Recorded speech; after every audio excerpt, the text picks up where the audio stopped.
Society Matters.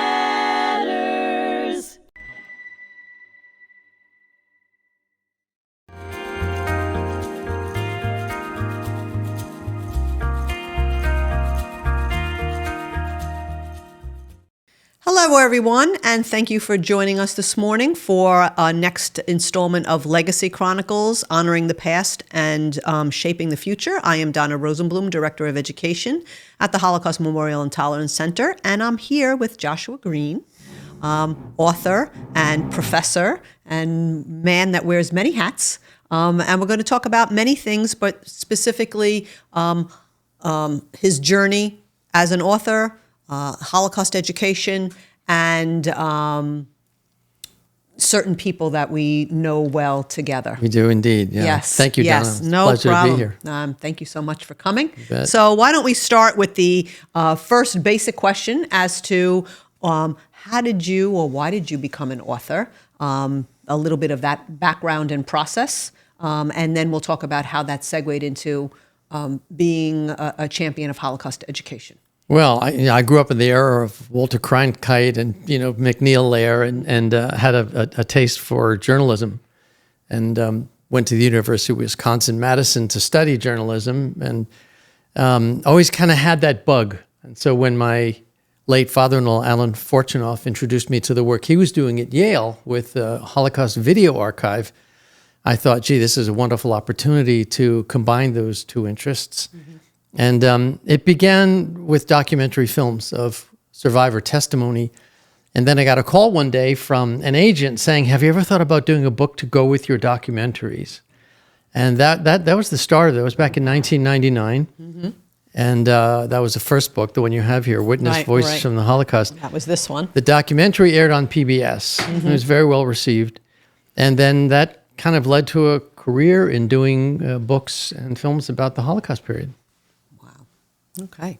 So would you talk a little bit about, do you have a specific survivor stories or things? I mean, I've read this book and there's a wealth of information, so many different perspectives. Is there a story or two of a particular survivor that really resonated with you? My goodness. I know that's a very hard question. That's a trick question. I am sorry. Everyone who's come out of this period has something breathtaking to say about it. I suppose if there's one takeaway for me, it's that you cannot universalize about the Holocaust. You can't say this is what happened to the Jewish people, this is how it went down, this was their reaction. You have to particularize. You have to go to the individual witnesses and listen very carefully to what they have to say, because you never know when there's going to be something absolutely extraordinary coming out of their testimony. Mm-hmm. And sometimes it's not even in the words. It's the spaces between the words. It's in the silences when you're seeing the return of memory in their faces. They're back there. They're back at the moment when something extraordinary happened to them that changed their life forever. And especially when you go to early years of testimony, such as at the Yale Archive, they don't have the language yet. These were people in their 30s and 40s, sometimes speaking for the first time about what they'd gone through. They don't have the sentences, the structure. They don't know what sequence they're going to use or what kind of a reaction they're going to want from their audience. They're grasping for words to express the inexpressible. And so you'll hear, you ask if there's a particular witness. Yeah. There's one named Edith who, when she says, Auschwitz, if I was going to describe, and then she begins to stutter. She goes, and then she says, words have not been invented. So you come up against the limitations of language to describe the unimaginable. And that happens time and time again. Yeah. No. And that's so clear. And I guess one of the reasons why I've gravitated to Holocaust testimony and survivor testimony so much is because of that. Every story is unique. You learn. You can never say, I mean, I've been involved in Holocaust education for a very long time, and I'm always learning. It's always something new. You know, we just had a wonderful experience here last week. We had Olivia Mattis, who is the president of the Sousa Mendes Foundation, speaking at our community meeting. And one of our survivors fled from France and came to America, in 41 time frame. And she wound up finding out that the visa documents were signed not by Sousa Mendes himself, but under his authority. He told other people to write these visas. And so she indirectly her family was saved through him. And she had no idea. She found this out last week.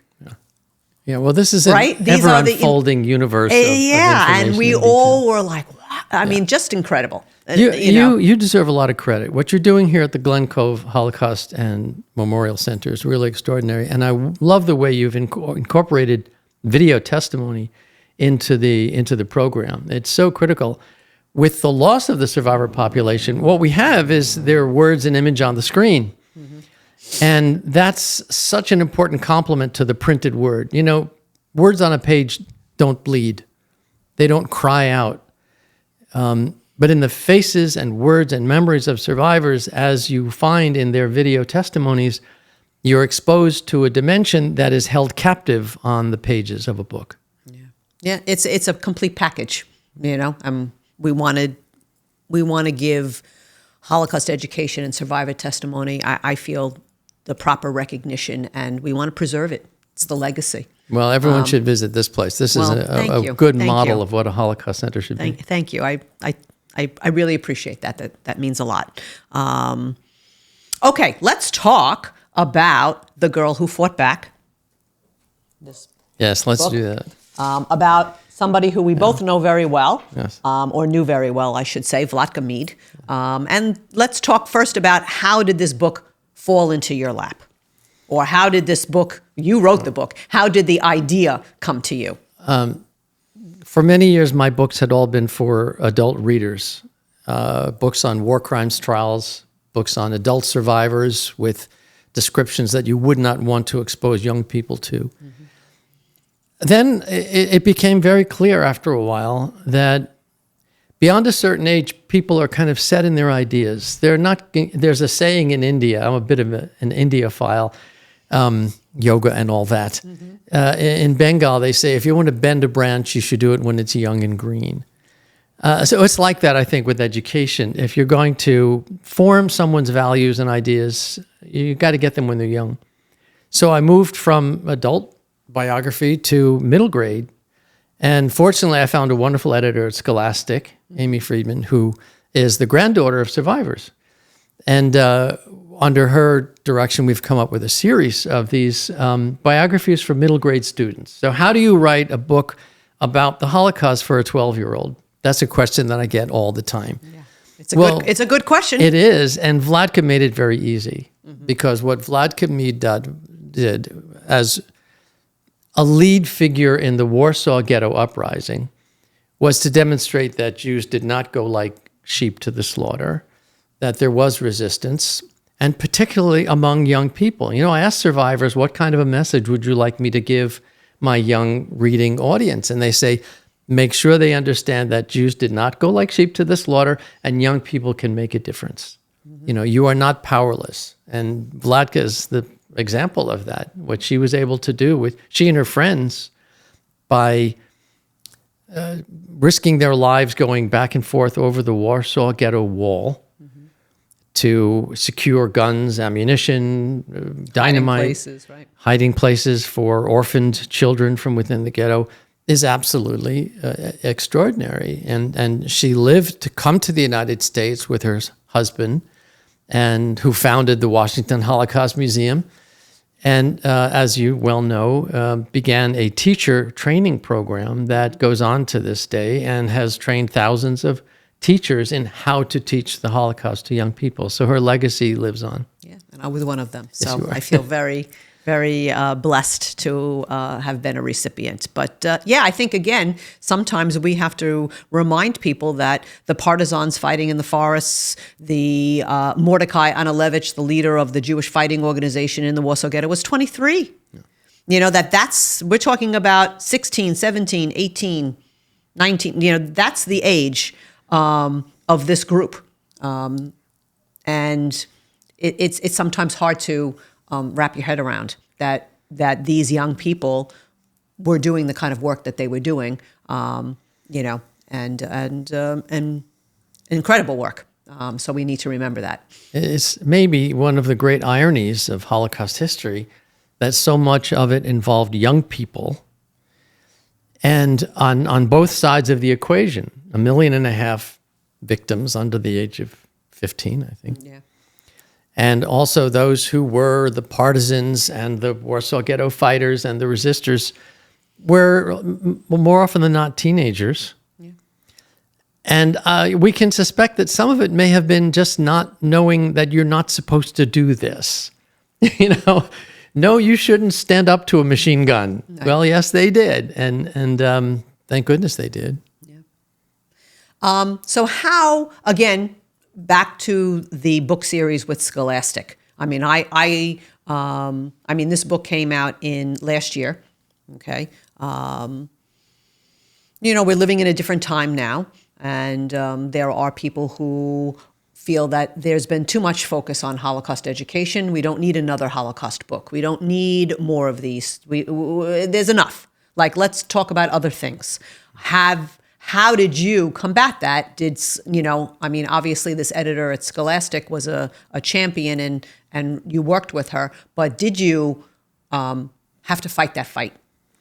I fought it by not giving it much attention. Okay. It's like saying, we have too much science. We don't need any more science. Mm-hmm. I mean, it's a shallow point of view. However, there is an art to presenting stories from a traumatic time in history for a young readership. You don't want to expose young people more than necessary to imagery of atrocities. I mean, that can cause permanent damage. Mm-hmm. So how do you tell the story? And I get that question a lot.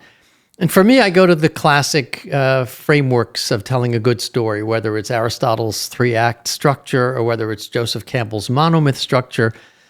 There's a way to tell a story. It begins by hooking your reader.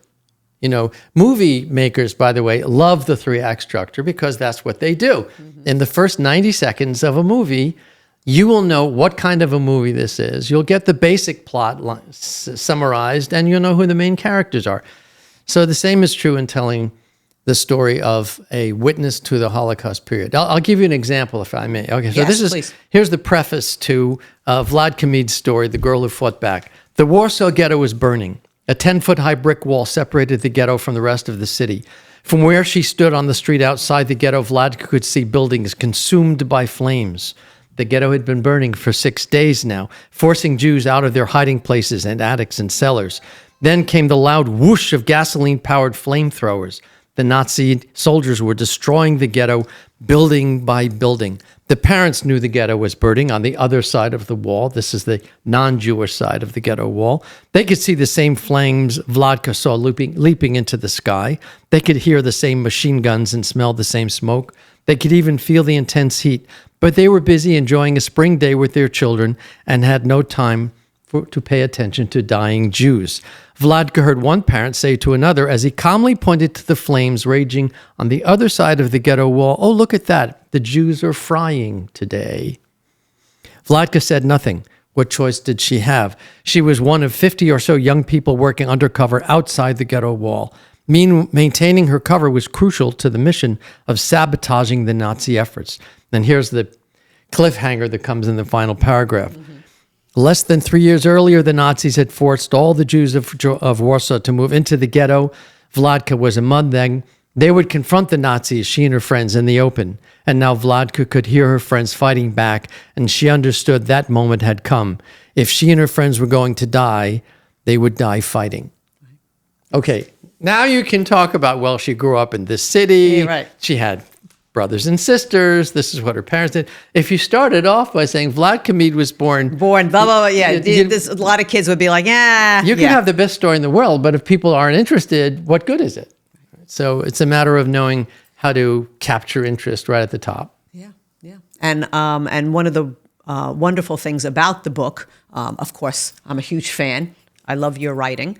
But you also interject nonfiction pieces of information about the Warsaw Ghetto, about the Nazis, about what Europe was going through in between the chapters. So you're telling the story, but you're also giving factual text information for kids who might say, I don't know anything. What is this Warsaw Ghetto? I don't know about this. Yeah, those And I think cutaways were yes. important. You can't assume that a 12-year-old knows anything about the Holocaust. I mean, I taught on the undergraduate level, and I had the very startling experience of teaching an introductory course in Holocaust to college freshmen. Mm-hmm.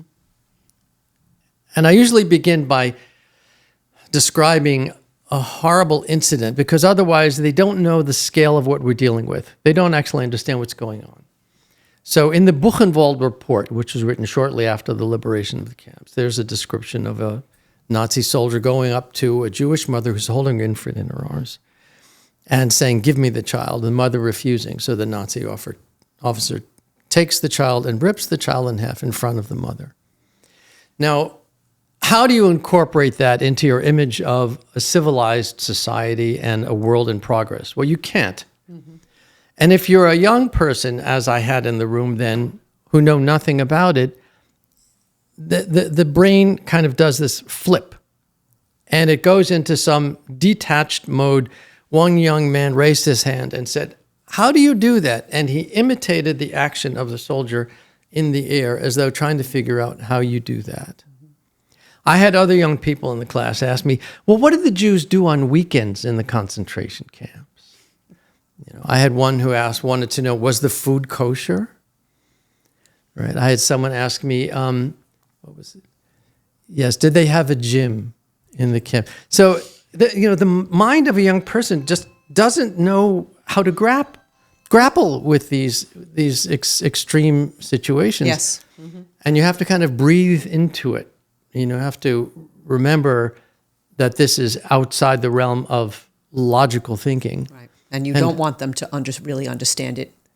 You want them to understand it, but at the same time, as a society, we don't really want them to understand this, because what is that saying about what humanity? Does it say about us? Exactly. Are we a part of that so-called civilization? And I think that's one of the struggles of Holocaust education in general, is exactly that we have to grapple with those things. And we get that a lot here at the center with how young can you introduce the Holocaust in schools? How do you do it? And we try to do this in a very gentle way, that we talk about rescue, and we talk about resistance, and we talk about upstanders, and we talk about the kind of people that we want to be, which, as you say, is the message of most survivors. At the end of the day, they are telling their story because they want the world to learn, to remember, and to be better. This book about Vladka Meed, the girl who fought back, is based on her video testimony at the Fortunoff Video Archive for Holocaust Testimonies at Yale. In order to do the books and documentaries that I've done with them, that I've been privileged to do with them, I think I've screened about 700 or 800 hours of video testimony now. And of all the witnesses to the Holocaust whose testimonies I have screened, the one that has stayed with me the most, Donna, is not a survivor of the camps. Right. It's not a survivor of the death marches or the ghettos. It's a young German boy at the time, a young boy. He was 14 years old, born in pre-war Germany. And when war broke out, he became a Hitler Youth. One of the few so-called perpetrators to give testimony at the Yale archive. And he said, my friend down the street got a torchlight parade for his birthday, and I was so proud. I got a uniform, and we're going off to war, and we're going to be heroes, and we've got the best nation in the world. And it forced me to ask myself, if I was a 14-year-old Jewish boy growing up in Berlin in 1939 or whatever, would I have been made of some more intuitive, intellectual stuff that would have allowed me to say, now hold on here.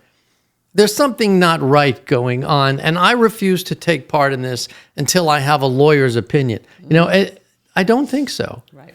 I think we all walk a very thin line between humanity and inhumanity, and the role of educators is to point out just how fragile our humanity is and to offer ways of nurturing it.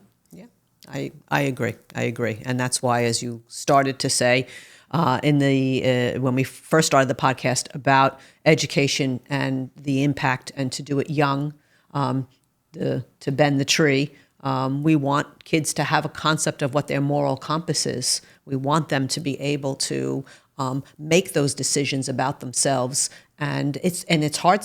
It's hard.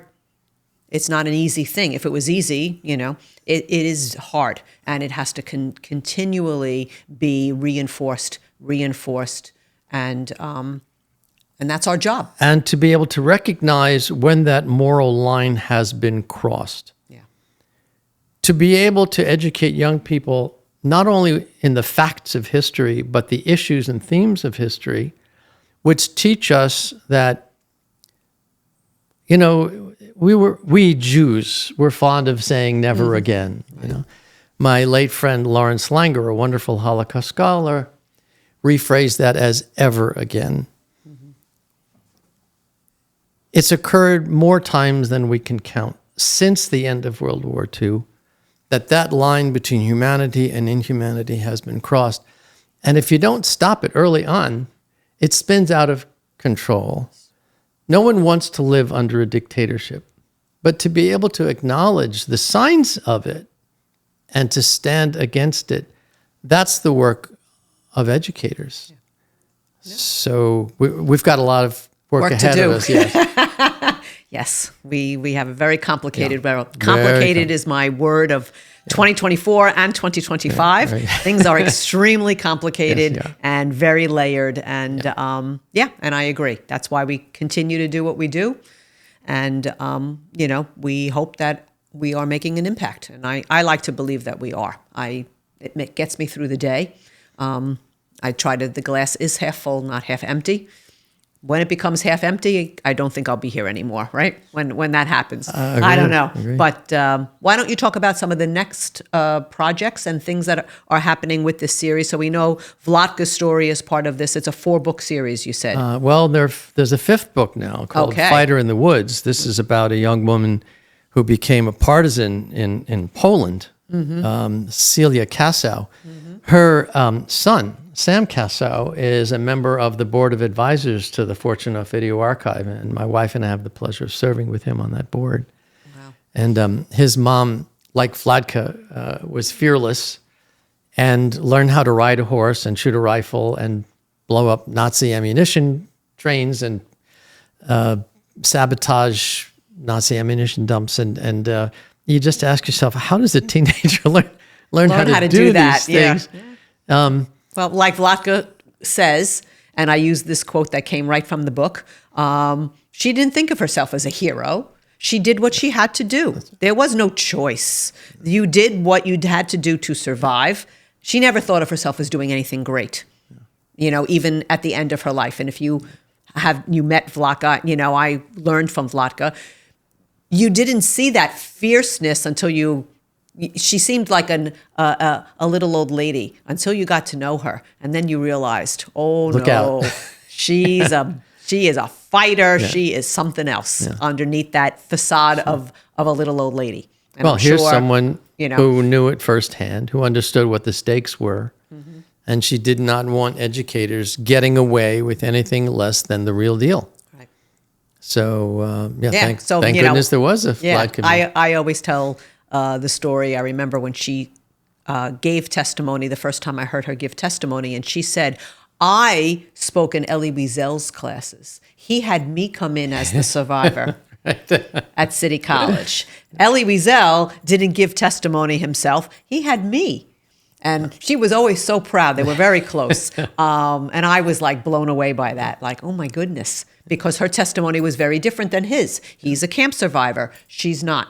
He really wanted to hit home all of this. He comes from Hungary. His story is very different. He kind of was sheltered until the end. She went through a very different experience. So, I always thought that was pretty cool. Well, Donna, you make a good point when you talk about how survivors do not describe themselves as heroes. Yeah. They talk about the unheroic things they had to do just to survive. I think when we glorify survival, when we acquaint survival with heroism, it's because we want to be able to get up tomorrow morning and get on with our lives. And we need to be able to hold on to that. And the testimony of survivors teaches us something different. Yeah. That heroism is not always raising a gun against an army. Exactly. It can be maintaining your principles, your values when they've been deemed illegal. Yep. It's standing up to power when power is wrong and you are powerless. Yeah. Yes, so it's complicated, yes, right? Yes. So the new book, when is that coming out? This just came out. Look, Scholastic is amazing. They have this very powerful system of books and book clubs. So these books have sold something like 300,000 copies already, which is, for an author like me, it's like you got to pinch yourself. Wow. So, yes. But it's wonderful knowing that these stories are reaching a new generation of readers. Absolutely. Well, Joshua, thank you so much for being with us today.